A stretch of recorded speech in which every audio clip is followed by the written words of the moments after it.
So on my different platforms, but especially Twitter and Facebook, I've been being asked questions that I find pretty interesting. Hey Dr. Daniel, I'm a very young, passionate youth about farming and I want to start a farm, but I don't have money. How do I start? Or I've done all the due diligence, watched all your videos, read all the books that I can, even done a business plan. The only thing I'm missing to start my farm is money.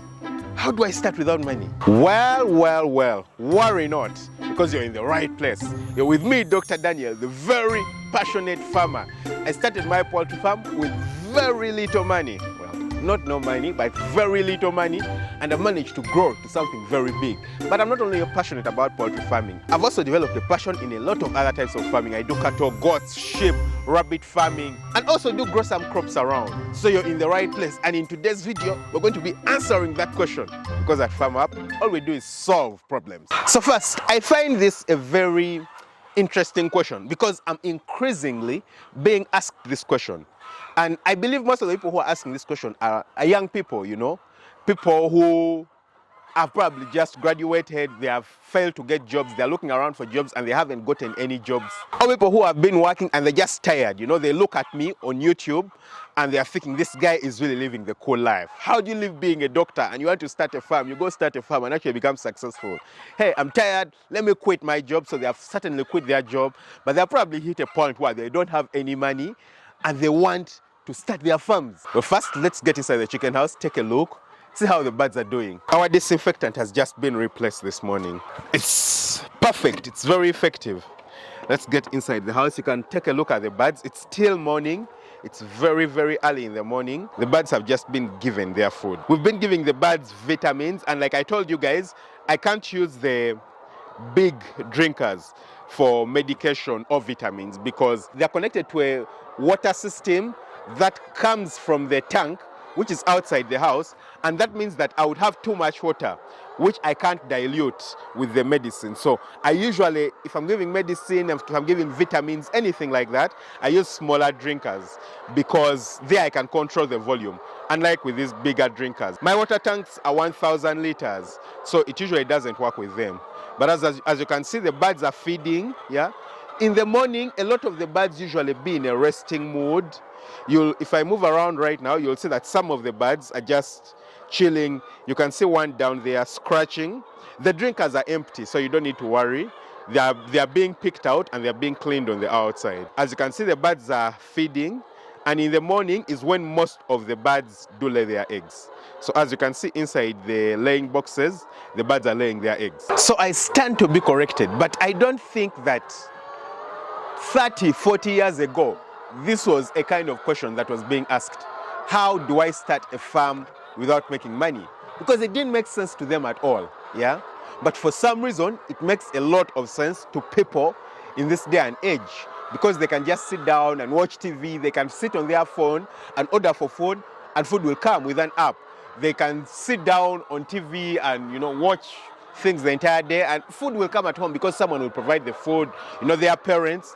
But in some magical way, they believe that they're going to sit at home and money is going to come and they want to start a business. I'll tell you what occasionally happens. I occasionally also get emails of people asking me to give them money to help them start their farms. I find that crazy and interesting because how on earth do I pick money from my pockets and give you to start a farm when I have no idea that you're going to succeed? There's no track record of you.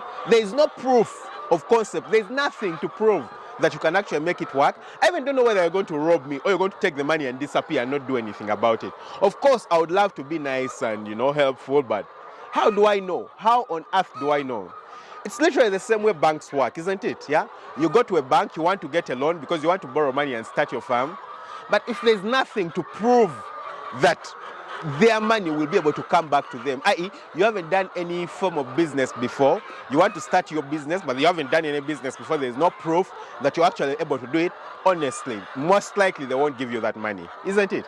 They won't, unless there's some serious security, which most probably they're going to take, because most certainly you're going to fail because there's nothing to prove that you can make it work. So I personally believe that if you want to start a farm, the best and easiest way to do it is to start slowly.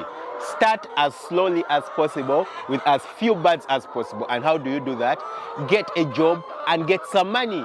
You know, it doesn't matter how much money that you'll be making from that job of yours. As long as you have money coming in, it's better than nothing. You know, it's better than nothing to have money coming in, get that money and utilize it in some way. Whether it is chickens like me, it's better to start with 100 chickens than never start, because you're waiting for someone to give you free money. You know, just start with a few birds. What you're going to be building up is experience and how to do things better. I'll tell you guys an interesting experience I had very many years ago. While I was at the university, I wasn't very blessed to have parents who are rich. So I was blessed enough to be on a government scholarship, but my parents were not very rich. Of course, I'm very blessed to have had my parents, but they were not very rich. So while I was at the university, they were barely giving me anything. So I had to find ways of making myself survive.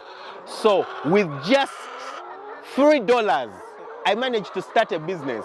Because I had developed a skill, I managed to get a computer somehow. I developed a skill in graphic designing. I started designing stickers, you know, bumper stickers, car bumper stickers.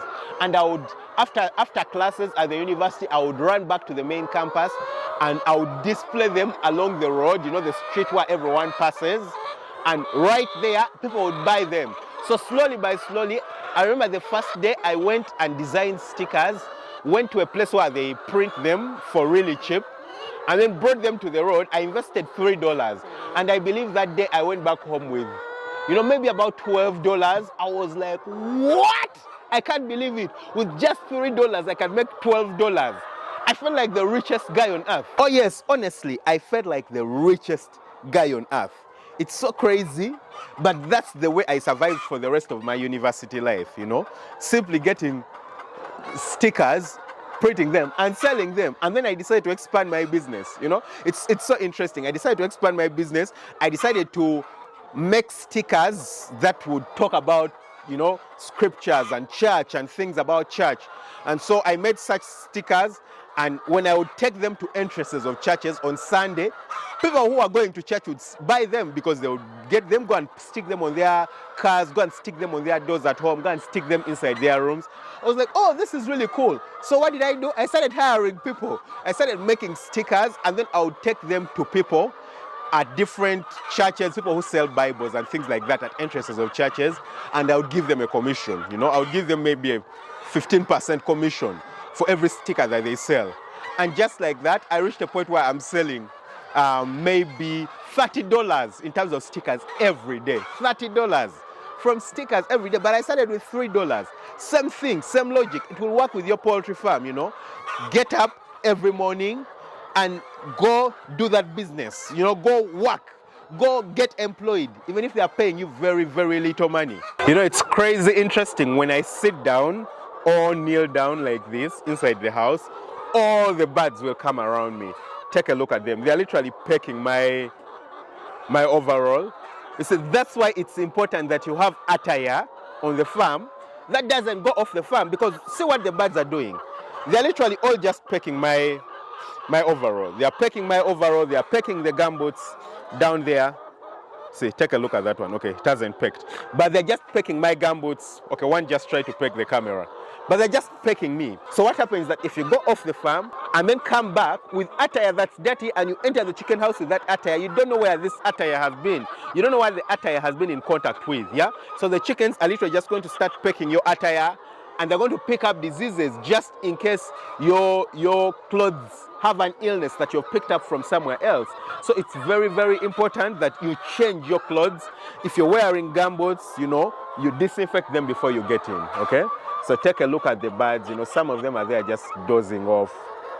It's okay, they're just resting. Some of those are just resting. If I move close, you'll notice they would move away. Some of them are literally just pecking my body, like this one. It has been pecking my body. If I put my finger,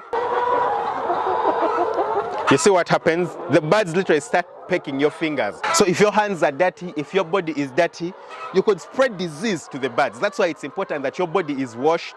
It's important that your overall is clean and washed and it doesn't go off the farm. It's important that your gumboots are clean and they don't go off the farm. That's going to protect you from a lot of problems on your farm. So of course, another way you can get money to start your farm is by borrowing. How is that? getting a loan. You get a loan. Of course, I don't advise people to start farms with a loan, despite the fact that I have a lot of confidence in the whole poultry project. I know that a lot of people are not like me. A lot of people don't have the work ethic that I do have. You understand? A lot of people don't have the vigilance and the desire to make things happen, and the action points to make things happen, just like I do, that would make their farm successful. So I don't advise a lot of people to do poultry farms using loans starting out. After you've started a poultry farm, you can expand. I've personally taken loans. I won't lie that I haven't taken loans, and I have no problem taking loans as long as it makes financial sense. After I've started, after the first project, it makes a lot of sense, because after that, it simply means that, the business is going to be developing on its own. But at the beginning, it's not something that I advise people to do. Yeah, it's not something I advise people to do right at the beginning. So come on, you can get that loan, but the best thing to do when you're starting your poultry farm is work. Go get a job and work, and then you'll have money to start your poultry farm. So as you can see around, the birds are laying, and because it's still too early, it's not yet that time where we can pick out eggs from the inside. You can see some of them are even just roasting on the entrances. As you can see inside, there are just a few eggs. For example, we have an egg inside here. Yeah, there are just a few eggs, so it's not yet that time where we start picking eggs. Maybe in about 30 minutes or an hour, we shall be able to pick eggs. But right now, we're not picking eggs, yeah? So as you can see, some birds are just deciding to roast in the laying boxes, but a lot of them are actually in there to lay. You can see an egg there, You see birds inside the laying boxes, and they're actually laying eggs. So it's very, very beautiful what's happening, and I love it. So in the end, what's the takeaway message? How do you start a farm without money? It's not possible. Don't lie to yourself. Don't have any myths. The only way you start a farm is with money. You need money to start the farm, because the chickens are going to need feed. The animals, whichever animals you're going to have, they're going to need feed. You're going to need money to buy these animals. No one is going to give them for free. There are very few people who are going to give you money for free because they haven't seen how your things work. So you need to work and start your farm with money. You can't start a farm with no money unless someone is giving you a handout, someone who really loves you. They're giving you a handout. In the end, that person actually used money to give you. So yes, stop being lazy, go outside there, do some work, and you'll make a lot of money. Don't forget to hit the subscribe button, smash the notification bell. That way you never miss out on an upload. Lots of love. Bye-bye.